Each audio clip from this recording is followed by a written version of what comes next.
Will Batson is our next Lion legend, a native of Killen, Alabama, a graduate of Brooks High School. He played football at UNA from 2005 to 2009, also played 1 year of college baseball at UNA, an All-American punter that made the playoffs every single season at UNA while winning 2 Gulf South Conference championships. He's a member of 2 Team of the Decades at UNA, 141 career punts for an average of 40 yards per kick. Will Batson, thank you for taking the time to join us.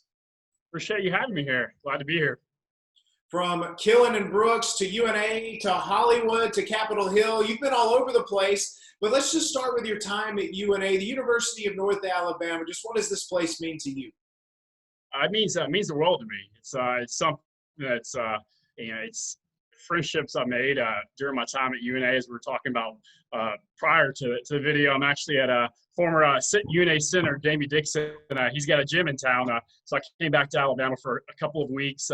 And every time I come back to Alabama, I try to make it over here to work out and just hang out and just reminisce about the football days. So let's start with your story, and let's back up to your time at Brooks High School. And you were a 4-sport athlete: football, basketball, cross country, and baseball. And obviously you're good enough to play 2 of those in college. But take us back to the high school days, and what was it like balancing 4 sports and the classwork? Honestly, I wish I had that same energy that I had back then today. But it was something I think the culture at Brooks High School was phenomenal. Great teachers, great coaches, great mentors, and I think that made it easier as a student athlete, as you have that close bond, similar to UNA. That's honestly what made UNA the most attractive school for me. But just have that closeness, that bond, and that commitment. So I think when you're surrounded by other folks that have that same drive, it makes it easier to juggle all those sports and school at the same time. At what point did you start settling on football and baseball being the sports you wanted to pursue? Honestly, coming out of high school, my main passion was baseball. I knew I had a pretty good leg for football, and I wanted to play baseball in college. That was one of the main drivers. And fortunately, I had the opportunity to do that at UNA. They let me walk on with the baseball team, and then walked on with the football team as well. And unfortunately, slap lesion to the shoulder ended my baseball career a little bit too soon. But I think that was the main factors, the ability to do both, to be close to home, and just familiar with the tradition that UNA has. I think that was another big factor, the opportunity to have a chance to play in the playoffs year in, year out. 2-sport athletes, you don't see those at just about any level now, especially do it in college. But what was the recruitment like as you were looking at schools and pursuing those opportunities? I had interest from a few D1 schools. At that time, I was about same height, but about 30 pounds skinnier then. So I think back then it was make a DVD of your game tape, your game film, and send that out to colleges. It's not like it is today. So I think some of the recruiting challenges that you have in that age, if you will, I think this is probably true for a lot of folks that you see at some of these D2 schools, especially UNA, is they sort of fall through the cracks at these bigger schools. If they go to a smaller high school, it's a little bit tougher to get that exposure. Let's talk about your freshman year in 05. You redshirt on the football team, and you pitched as a freshman that spring, made a handful of starts. That first year, what was the balance like between the two? It was definitely a challenge. I think I was getting up around 5:30 for baseball workouts. We'd go to football practice, and then leave football, go straight to baseball and get my workouts in over there. Of course, missed spring training in football to play baseball. So it was a challenge, but I think it not only that commitment to do both, but that just that experience I think helped me out not only in school but in football down the road as well. Mike Lane, Mark Hudspeth, your 2 coaches early on. Mike Lane with baseball. Let's start there. What was your experience like playing for Coach Lane? It was great. Old school coach. So I think that's what I appreciate about him was just the knowledge that he had, and I think that that toughness and the discipline. That's something that I learned from him. Was you have to have accountability. Whether or not I may be playing football, but at the same time I'm playing baseball. I'm competing against numerous other players that want a spot on the roster or want to pitch. So I think that discipline and that was one of the biggest things I learned from Coach Lane. And I think it was an interesting contrast. Coach Hudspeth, more younger, more new school. You know, he would get out there and work out. You know, occasionally with the guys, pounding Red Bulls before practices. But then Coach Lane, you know, no nonsense, old school, very very very disciplined. You know, paid attention to details, and I think that was is interesting contrast there. The fire that Coach Hudspeth brought, and just that passion as compared to the, you know, really paying attention to the details. And of course, paying attention to the details is big in football too. But I think you saw that old school approach from Coach Lane as compared to the new school, more firing folks up that Coach Hudspeth had that unique ability to do. First year playing baseball, your only year. Any memories that jump out at you? You know, I think probably one of the best memories is probably the GSC tournament. I think the run that we made there is nonstop baseball. The road trips, I think the road trips were some of the more fun times where you get to bond with the guys and just pick the older players, pick their brains, learn some of the tips they have to and provide you with. But I think honestly, the GSC tournament, that was a great experience for my baseball career at UNA. So we talked about the coaches. We talked about that first season. The decision to just concentrate on football, was it a tough one? It was. I think my sophomore year. I'd hurt my shoulder. Went down to Birmingham. The doctor said I had a slap lesion and told me that I'd have to sit out the surgery. Sitting out that would last a little bit over a year. At that time, I had an opportunity to compete for a starting punting job with UNA, and decided I think that it was best to focus on football at that time. Opportunities there seemed to outweigh the rehabilitation, and with shoulder injuries in baseball as a pitcher, it's a lot tougher to come back from. So in 2007, you really take over punting duties, but it was in 2008 when you broke out at All-Gulf South Conference selection, All-Region, All-American. What was it like to start picking up some of those honors and recognitions? You know, it was great. Very happy that I received those honors. I think I look back now and I appreciate it more. At the time, you know, being at UNA, the thought process is, you know, what can I do to help the team win?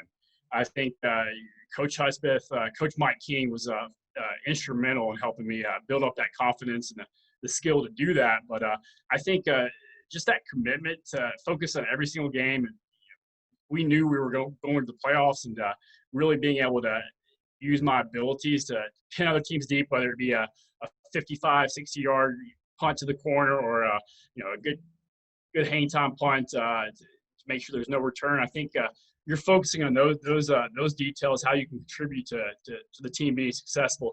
You kind of, I think for the most part, you don't think about those accolades. Let's talk about the 2008 season and a memorable game in one way or another. Northwest Missouri State in the semifinals.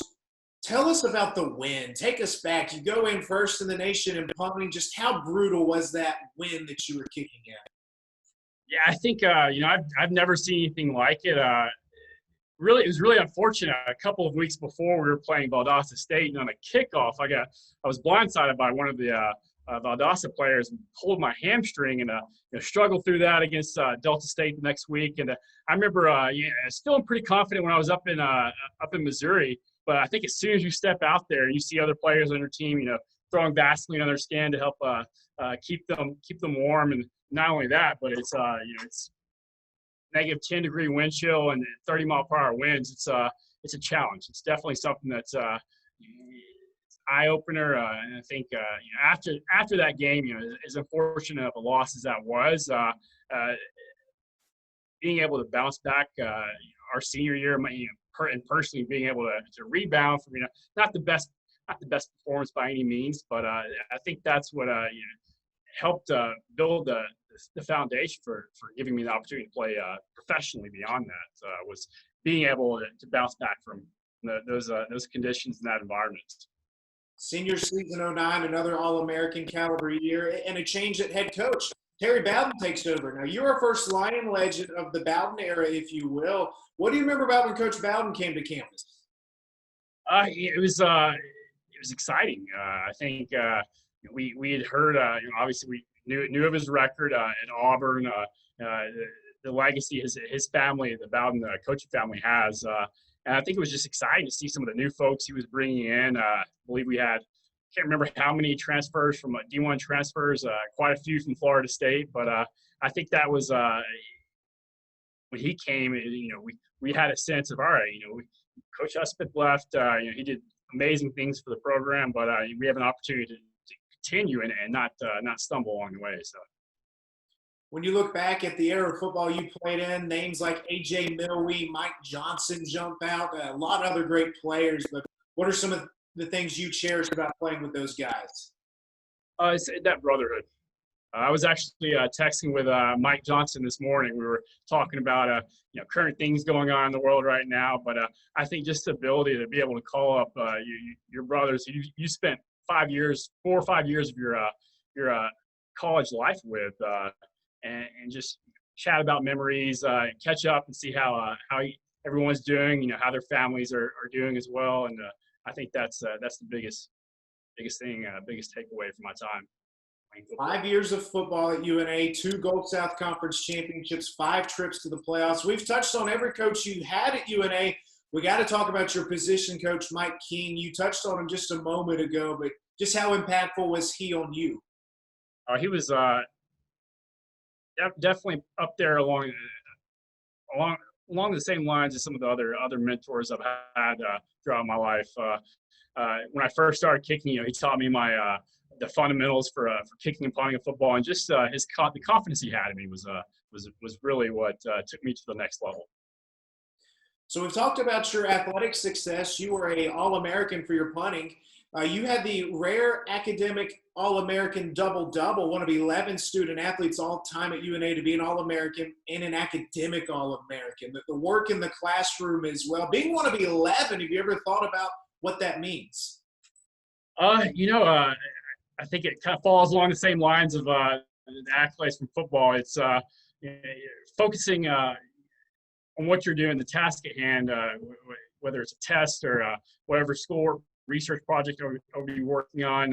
It's something that I think, again, later in life, I appreciate it more and very thankful for that accolade. It's a huge accomplishment. But I also think, I'd like to thank the professors at UNA. I think there's something to be said for the friendships you develop with some of your professors and how willing they are to help you out along the way. So wouldn't have received that if it weren't for numerous professors at UNA.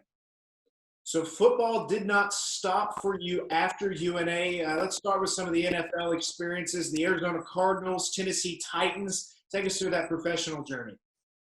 Yeah, so I had the opportunity to attend a Chicago Bears mini camp right after college. Went there and got a taste of it and realized, hey, I have a shot at this. So I kept plugging away. Nothing happened that first year out. And then 2011, it was the NFL lockout. So that was a challenge. Most teams weren't really looking at guys who'd been out more than a year.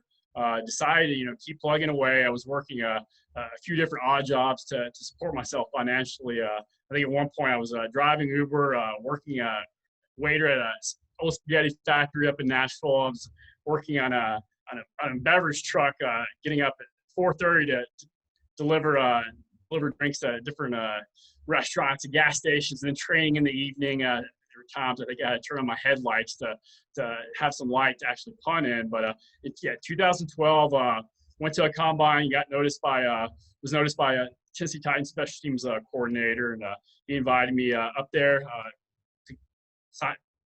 I think that was to work out at that time, and they signed me right after that, and had the opportunity to go to camp with the Titans back in 2012. So it was an excellent experience. Growing up in Florence, obviously the Titans, pretty much the hometown NFL team. So just a great atmosphere. Great people, a good organization. Unfortunately, did not make the roster there. Had some good memories, some good game film. And that also led to the next year having the opportunity to sign with the Cardinals. Their special teams coach, Amos Jones, was actually a former Alabama player. They had Freddie Kitchens, another former Alabama player as well. So that Alabama connection was something that was definitely helped. Yeah, no, it was phenomenal. 2013, had the opportunity to play preseason with the Cardinals as well. Was released, went up to Canada that spring. The spring right after that, went to camp with Montreal Alouettes. Didn't work out at that point. Trying to figure out what I need to do long term. So that led to a current career up in Washington D.C. So before we jump into that, before we move on from football, a lot of great punts, some kicks in there as well. Any big ones that jump out to you? I think at Tennessee, the last preseason game with them back in 2012, had the opportunity to kick field goals as well there. I didn't do that at UNA, so I think definitely a little bit more nervous than I was punting. But first kick was, I believe, 27 yards, right down the middle. There was a flag, offensive holding. Had to re-kick from 37 yards. Made it a little bit more narrow this time, but another holding flag, and then 47 yards split the uprights. So I think that was a pretty cool memory to do that in front of my parents. Were at the game. It was up in Tennessee. A lot of friends there. So that's probably one of the highlights of being up there. Wow, that's great. So take us through the Hollywood aspect of your football playing career. So you've had a great career at UNA, some NFL tryouts, and then you were in a couple of movies as a kicker. Yes. So in between, I think right after the Arizona Cardinals, when I was released there, met a few friends who were doing getting into stunt work and acting in some of the movies in Atlanta and Nashville. And actually, through that, there was another couple other football players that did from UNA that were in a movie, I think Woodlawn, based on that story from the 70s. So met up with a talent team, production team that was putting it a big part of the movie, and they were looking for kickers for a few of the kicking scenes. So I had the opportunity to do that. That led to another bit of work with the Hunger Games movie, and so I did that for about 5-6 months. Had a great time doing it. So it's something else to be a part of that. Similar to football, I guess, in the sense of it's thrilling, it's exciting, but at the same time, you don't know where the next opportunity will be. So from college football to the NFL to Hollywood, Capitol Hill. So you're currently working for Senator Ted Cruz. Before we get to what you're doing now, take us through your journey. How did you end up working up in Washington, D.C.? So, I think after decided to hang up the cleats football-wise, I spoke to Professor David Black at UNA, and he recommended move to D.C. and try an internship up there. So that's really what led me to D.C. was his mentorship and suggestions and good advice to give it a shot. So take us through some of the things you're currently doing for Ted Cruz.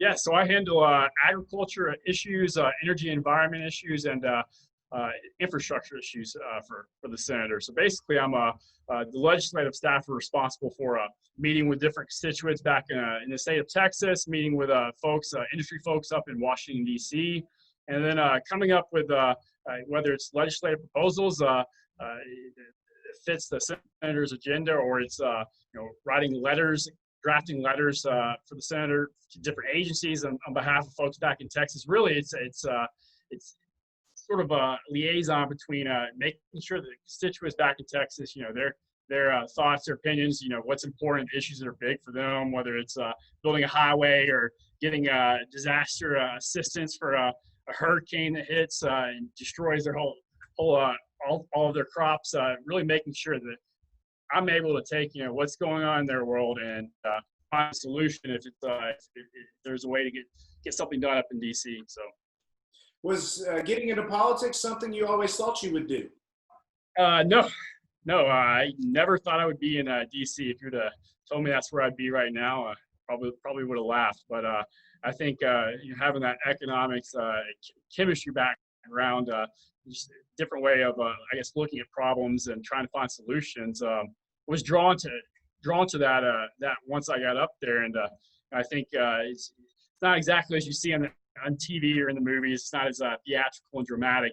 Most of the time, it's just a bunch of staffers in an office working on these issues, tucked away, no cameras around. But I think similar aspect is sort of that team mentality that a lot of folks up there have. Contrary to what you see on the news, I think I've got a lot of friends that are both sides of the aisle. I think really you have that team wanting to help each other out. For the most part, I'd say probably 95% of the folks that are working in Congress, staffers, they're looking out for each other, providing advice, meeting up, letting each other know of other opportunities and working on different issues, trying to find solutions behind the scenes, if you will. What are some of the high points of some things you've been able to work on up there that you can share with us? Yeah, I think you mentioned it briefly earlier. I think the most rewarding thing is seeing some of your efforts come to benefit the folks back in the state. Recently, there was a hurricane or tropical storm, a hurricane. So many hurricanes going on right now, but hurricane down in Texas, and few farmers lost everything, and being able to get them help during those times and seeing that come to fruition, I think that's one of the most rewarding things on the policy side. And then we talked about this earlier on the people side. I had the opportunity to use that baseball career. Arm still works a little bit. That led to an opportunity to be a staff pitcher for this annual Congressional baseball game. So it's basically the Republican members versus the Democrat members, and had the opportunity for the past 5 years to be that staffer that throws BP to the members. And let's talk about some of the experiences with that. 2017, the unfortunate event, a shooting at the Republican practice, and I think a lot of UNA fans would be surprised to know that you were there. You were throwing batting practice that day. Take us back to your recollection of the events. Sure. Yeah, it was just another day like any other, and I happened to be on the mound when that happened. I was throwing batting practice to a member from Illinois, and actually heard a shot. Well, it sounded like someone was shooting birds. There was one shot, and then I was somewhat startled and looked over to the third base side, and there was saw a man in black pointing a gun. Really didn't register what was happening at that moment. I think it's pretty surreal, to be honest with you. I remember running towards the gates as fast as I could, and thinking, "Wow, why am I so slow?" I wish I had better wheels. But we were all funneling on. Some were going into the dugout, some were funneling outside of the gate. So during that time, I think I dove behind a shed that I saw. Dove through concrete, so my knees were pretty roughed up. But it was an experience that I never would have thought I would experience the sound of a bullet whizzing past my head. But I think it's take a lot of comfort in the fact that everybody survived that incident, and then really seeing the officers step up, the different members, everybody that was out there. There was a kid at the practice. One of the coaches, one of the players on the team, had his 8-9-year-old boy out there, and just seeing everybody really come together, communicating, letting these officers know where the bad guy was. That was something that I think never want to go through that experience. Wouldn't wish that upon anybody. But I think being proud of the way everybody manned up in that situation.